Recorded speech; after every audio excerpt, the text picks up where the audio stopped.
We gardeners love jargon, and NPK is one of the most asked about acronyms in the gardening world. Now, what does NPK stand for?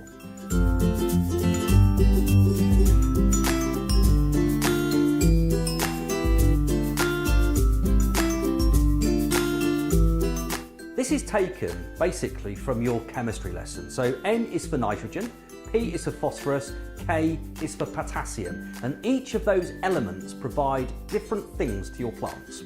Now N is for the green parts of the plants, P is for the roots and the stems of the plants, and K is for flowers and fruits. So the way I always remember NPK is shoots, roots and stems, and fruits. Shoots, roots and fruits.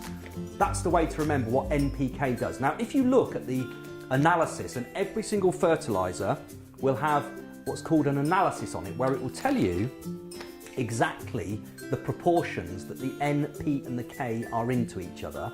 If you're looking for tomatoes or hanging baskets or things with lots of flowers and fruits on, the K needs to be higher.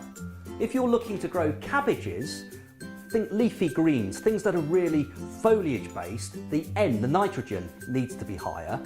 The P in the middle, which supports the stems and the roots, the actual physical structure, the strong bits of the plant, that's the P in the middle. Well, that will always be fairly consistent because most plants have a universal requirement for that. So NPK, easy to remember.